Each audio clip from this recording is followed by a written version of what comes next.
नमस्कार, मैं रवीश कुमार। आज कहानी देश के जवानों की और जीवन बीमा की। देश के जवानों को पेंशन का पैसा नहीं मिलता है, लेकिन अदानी समूह में निवेश करने के लिए सरकारी संस्थानों को पैसे की कमी नहीं होती है। दोनों बातों में संबंध नहीं होते हुए भी दोनों ही बातें बेहद गंभीर हैं। 4 लाख जवान वन रैंक वन पेंशन के अरियर के इंतजार में दुनिया से ही चले गए, मगर समय पर अरियर का पैसा नहीं आया। 2019 में ही आ जाना चाहिए था, मगर 23 आ गया। पूर्व सैनिकों की संस्था की तरफ से पैरवी करते हुए वकील हुजैफा अहमदी ने सुप्रीम कोर्ट में यह बात कही है। अगर ऐसा हुआ है तो क्या यह इतनी छोटी खबर है कि इसे अनदेखा कर दिया जाए? देश के लिए जान देने वाले जवानों को वन रैंक वन पेंशन का पैसा समय पर क्यों नहीं दिया गया? इसकी गिनती समय से पहले या समय पर क्यों नहीं की गई? अदानी और भारतीय जीवन बीमा निगम की खबरों पर आने से पहले इस पर नजर डाल लेते हैं। जब जवानों के साथ ऐसा हो सकता है तो बाकी देश की जवानी का क्या हाल होगा, आप समझ सकते हैं। उत्कर्ष आनंद की यह रिपोर्ट हिंदुस्तान टाइम्स में छपी है। सोमवार को सुप्रीम कोर्ट ने सरकार से कहा कि 15 मार्च तक सभी रिटायर्ड जवानों और अफसरों को वन रैंक वन पेंशन के अरियर का भुगतान कर दिया जाना चाहिए। हर 5 साल पर वन रैंक वन पेंशन की समीक्षा होती है। जनवरी 2019 से लेकर अब तक का पैसा सैनिकों को नहीं मिला है। अदालत इस बात से भी नाराज हो गई कि जब आदेश यह दिया गया कि एक ही बार में सारा पैसा दिया जाए, तो रक्षा मंत्रालय के सचिव ने 4 किश्तों में पैसे जारी करने का आदेश कैसे दे दिया? कोर्ट ने सचिव से अब जवाब मांगा है।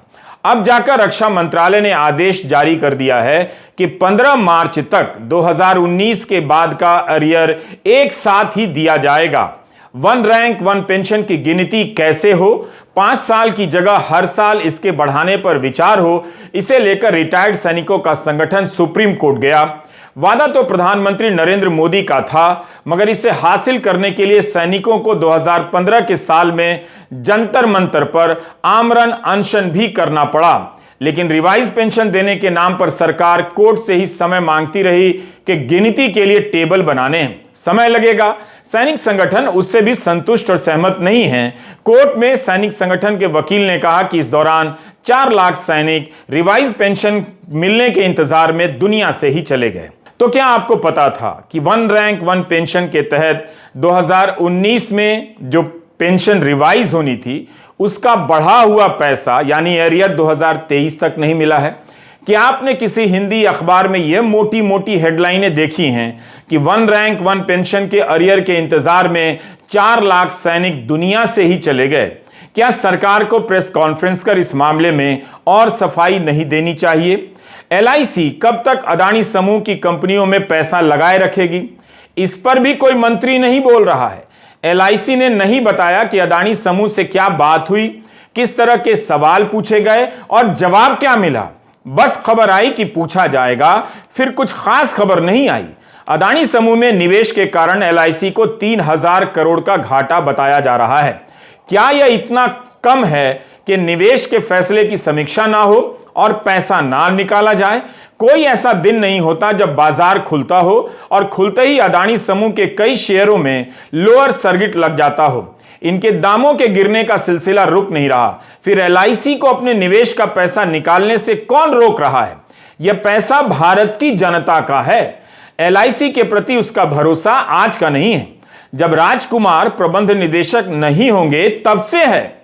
इन सवालों के बीच उन्हें बार बार सेवा विस्तार मिलता जाएगा तो सवाल उठेंगे ही। जीवन बीमा के प्रबंध निदेशक राजकुमार को एक और सेवा विस्तार दिए जाने की खबरें छपने लगी हैं। हम पहले भी बता चुके हैं इस बारे में कि कुमार को 2 बार सेवा विस्तार दिया गया है। क्या भारत में कोई दूसरा योग्य व्यक्ति नहीं इस पद के लिए जो राजकुमार की जगह ले सके? अगर राजकुमार से योग्य कोई नहीं मिल रहा है तो उन्हें आजीवन प्रबंध निदेशक के पद पर क्यों नहीं बिठा दिया जाता? इसी के साथ बैंक ऑफ बड़ौदा की भी खबर आपको फिर से जान लेनी चाहिए। इनके CEO संजीव चड्ढा ने कहा था कि अपने निवेशक के साथ संकट की स्थिति में बने रहेंगे। क्या आप जानते हैं कि 19 जनवरी 2023 को इनका कार्यकाल खत्म हो रहा था? 3 साल के लिए नियुक्त किए गए थे। 16 जनवरी को 6 महीने के लिए इनका कार्यकाल बढ़ा दिया गया। 3 साल तक CEO रहने के बाद और कितना रहेंगे इस पद पर? अगर यही सबसे योग्य व्यक्ति हैं तो इन्हें भी आजीवन सीईओ बना दिया जाना चाहिए। 3 साल क्या छोटा कार्यकाल होता है कि इसके बाद भी सेवा विस्तार दिया जाए? क्या इसी इनाम की वजह से जनाब ने अदानी समूह के साथ बने रहने की बात कही या बाजार की महान समझ के आधार पर यह बात कही? 3 साल तक पद पर रहने के बाद भी सेवा विस्तार देने का क्या मतलब है? भारतीय जीवन बीमा निगम को अपने शेयर धारकों को बताना चाहिए कि अदानी समूह में अपने निवेश को कहां तक डूबने देगा। निगम ने कहा था कि अदानी समूह में जो निवेश है वो उसकी कुल संपत्ति का 1% है। यह देखने में छोटा लगता है, मगर 30,000 करोड़ इतनी छोटी राशि भी नहीं कि इसके डूब जाने को लेकर चिंता ना की जाए। निवेशकों का दिल धड़क रहा होगा इन दिनों जब भी वे एलआईसी के शेयरों के दाम देखते होंगे, मायूस हो जाते होंगे। भारतीय जीवन बीमा निगम के शेयरों में भी गिरावट जारी है। 52 हफ्ते में अपने न्यूनतम स्तर पर पहुंच गया है। 24 जनवरी को हिंडनबर्ग की रिपोर्ट आई, तब जीवन बीमा निगम का एक शेयर 702 रुपए का था। सोमवार को इसके एक शेयर का दाम 566 रुपए हो गया। पिछले शुक्रवार को 584 रुपए पर बंद हुआ।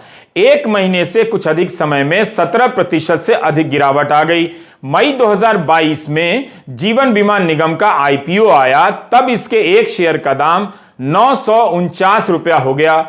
आज इसके एक शेयर पर 383 रुपए का नुकसान है। मई 2022 के दाम की तुलना में 40% का घाटा। यह ध्यान रखिएगा कि बाजार में दाम में उतार चढ़ाव होते रहते हैं, आंकड़े बदल जाते हैं। आज मार्केट बंद होते होते शेयर का रेट 575 के आसपास आ गया। मीडिया में भारतीय जीवन बीमा निगम के शेयरों में गिरावट और निगम को हुए नुकसान को लेकर हर दिन कुछ न कुछ छप रहा है।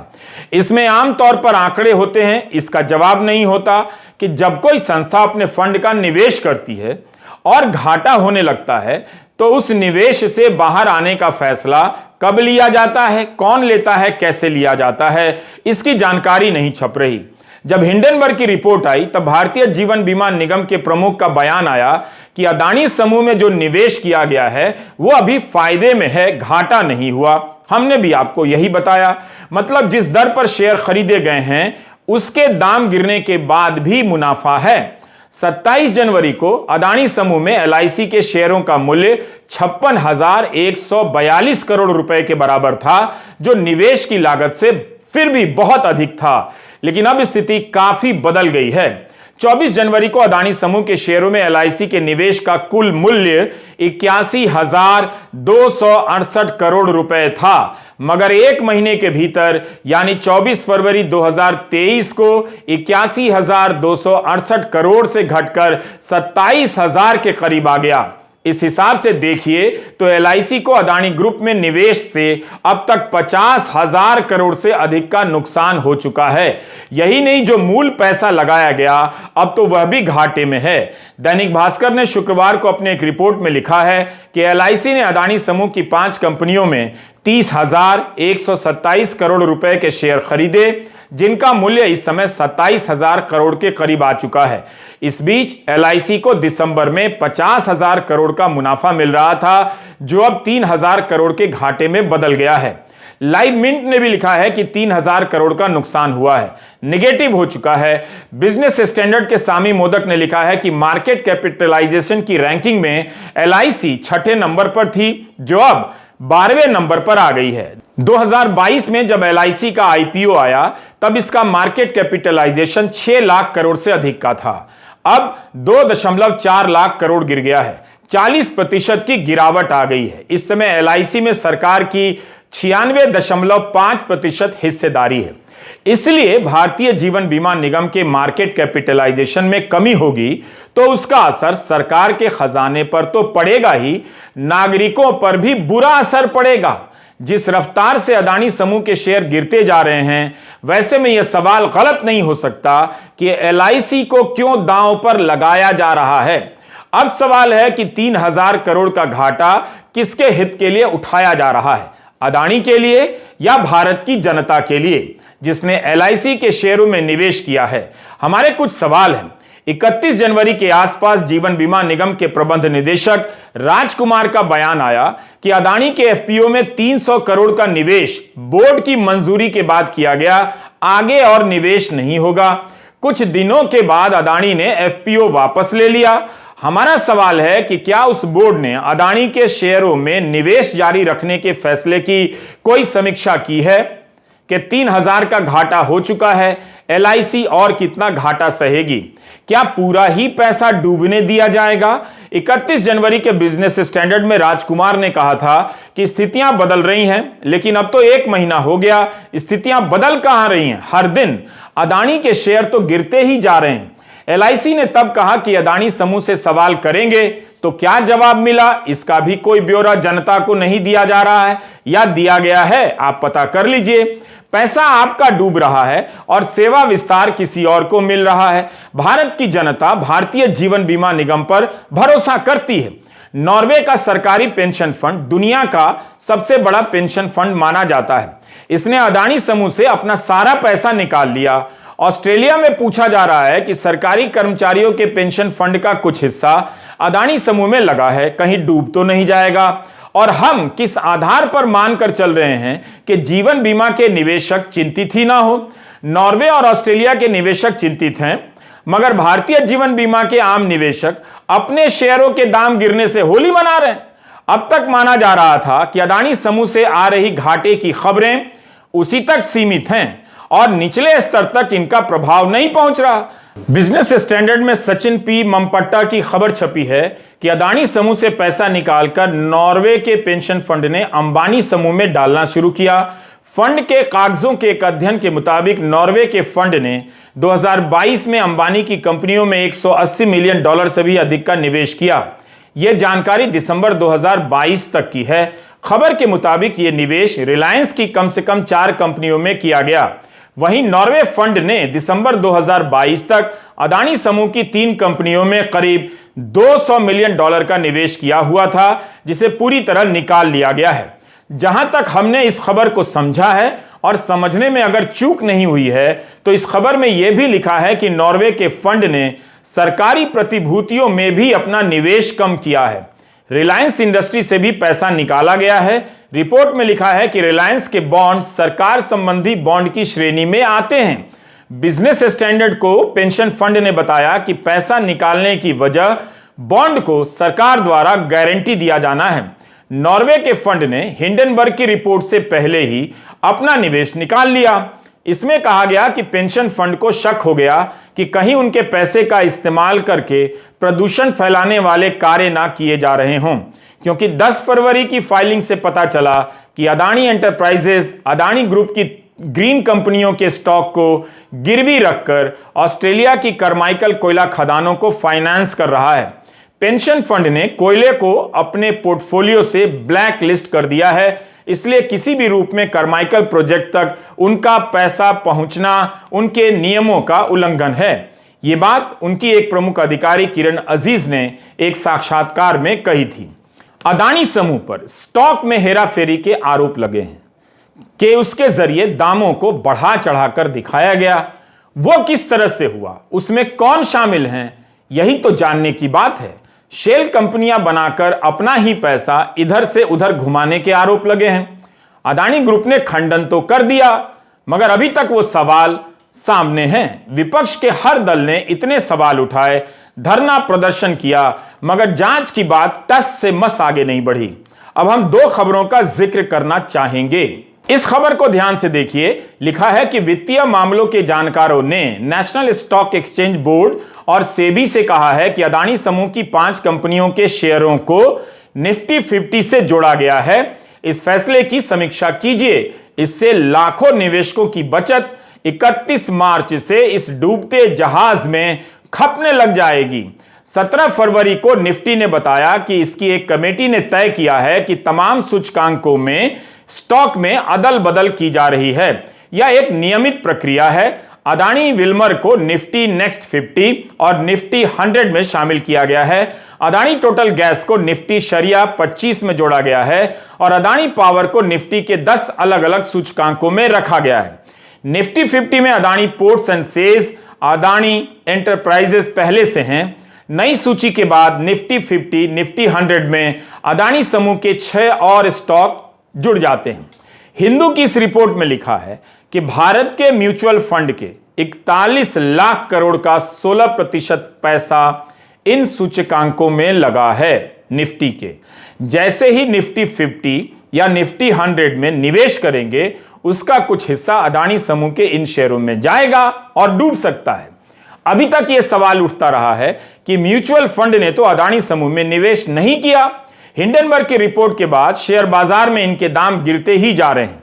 तो क्या पिछले दरवाजे से म्यूचुअल फंड का पैसा इन शेयरों में लगवाया जा रहा है? हम इस विषय के जानकार नहीं हैं, लेकिन आप इस खबर को हिंडनबर्ग की रिपोर्ट के बाद आई एक दूसरी खबर से मिलाकर देखिए। अमेरिकी शेयर बाजार डाउ जोन्स ने अदानी ग्रुप को सस्टेनेबल इंडेक्स से हटा दिया। इससे अब कोई इस मार्केट में इंडेक्स के जरिए अदानी के शेयर नहीं खरीद सकेगा। अदानी के शेयरों की मांग खत्म हो जाएगी। निवेशकों की सुविधा के लिए शेयर बाजार में अलग अलग सेक्टर के लिए इंडेक्स होते हैं। एनर्जी के इंडेक्स में एनर्जी की कंपनियां डाली जाती हैं। कोई म्यूचुअल फंड जब एनर्जी इंडेक्स में पैसा लगाता है तो उसमें शामिल सारी कंपनियों के शेयर खरीद लेता है। डाउ जोन्स ने इस सूची से अदानी एंटरप्राइजेस को हटा दिया है, इसलिए अब कोई डाउ जोन्स के सस्टेनेबल इंडेक्स में पैसा लगाएगा तो अदानी के शेयर नहीं खरीद पाएगा। डाउ जोन्स अपने सूचकांकों से अदानी समूह के स्टॉक को बाहर कर रहा है। यहां निफ्टी अपने स्टॉक के सूचकांकों में शामिल कर रहा है। क्या इस तरह से अदानी समूह को मदद पहुंचाई जा रही है या फिर यह बाजार की कोई सामान्य प्रक्रिया है? अगर इतनी ही सामान्य होती तो क्या हिंदू अखबार इसे पहली खबर के रूप में लगाता? इन्हीं सब से संदेह होता है। जांच की मांग हुई है, कुछ पता नहीं चल रहा। जांच एजेंसियों की डायरी में जैसे अदानी समूह की कंपनियों का पता ही नहीं है। कांग्रेस 17 दिनों से अदानी को लेकर सवाल जारी कर रही है। लिखित सवाल होते हैं। कायदे से सरकार की कोई भी एजेंसी लिखकर ही जवाब दे सकती थी, मगर ना तो इन सवालों की रिपोर्टिंग होती है, ना ही जवाब आता है। कांग्रेस ने पूछा है कि जब MSCI, S&P, डाउ जोन्स और FTSE रसेल जैसी प्रमुख मार्केट इंडेक्स बनाने वाली कंपनियां अदानी समूह की फर्मों के भारांक वेटेज की समीक्षा कर रही हैं, नेशनल स्टॉक एक्सचेंज NSE निवेशकों की सुरक्षा के लिए कोई गंभीर कार्रवाई करने में विफल रहा है। इसके विपरीत NSE ने 17 फरवरी 2023 को घोषणा कर दी कि वर्तमान में शेयर बाजारों में डूब रही अदानी समूह की कंपनियों में से अतिरिक्त 5 को 14 सूचकांकों में शामिल किया जाएगा। क्या आप अपने करीबी दोस्त को इस संकट से उबारने के लिए NSE पर दबाव बना रहे हैं? सेबी को यह सुनिश्चित करने के लिए कार्रवाई करने की अनुमति क्यों नहीं दी जा रही कि लाखों निवेशकों का एक डूबते हुए व्यावसायिक समूह में निवेश कराकर उनसे धोखाधड़ी ना हो? ये कांग्रेस के आरोप हैं। इंतजार हो रहा है कि अदानी की खबर से जनता की दिलचस्पी कम हो जाए। लगता है कि इवेंट की खोज हो रही होगी ताकि लगातार कवरेज से चर्चाओं की दिशा मोड़ दी जाए। न्यूज की दुनिया चाहे जैसे भी मैनेज हो जाए, मगर शेयर बाजार मैनेज होता नहीं दिख रहा। शेयर बाजार इन खबरों से बोर नहीं हुआ है जहां लोग अपने दिमाग का इस्तेमाल कर पैसे लगा रहे हैं। उस शेयर बाजार में अदानी अपने शेयरों को अभी तक संभाल नहीं सके हैं। इतनी गिरावट के बाद कोई तो दौड़ा आता कि सही मौका है खरीदने का, खरीदता और दाम चढ़ते। ऐसा होता तो दिख नहीं रहा। भारतीय जीवन बीमा के निवेशक जानना चाहते होंगे कि उनका पैसा कब तक सुरक्षित है। अदानी समूह में LIC का पैसा डूबेगा तो जिन्होंने LIC के शेयर लिए हैं उनका भी डूबेगा। इस पूरे मामले को आप IDBI के हवाले से समझिए। जून 2018 की खबर है कि उस समय का IDBI में LIC की 11% हिस्सेदारी थी, लेकिन 2022 अक्टूबर आते आते IDBI में LIC और सरकार की हिस्सेदारी 94% हो गई। इसमें LIC का हिस्सा करीब 49.2% हो गया।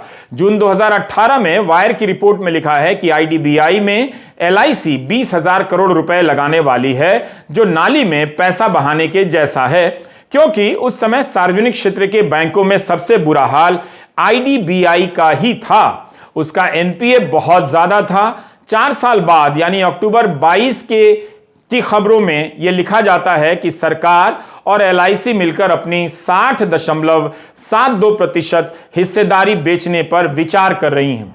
इस साल 11 जनवरी को मिंट में सोनिया शिनॉय और प्रशांत नायर की एक रिपोर्ट छपी।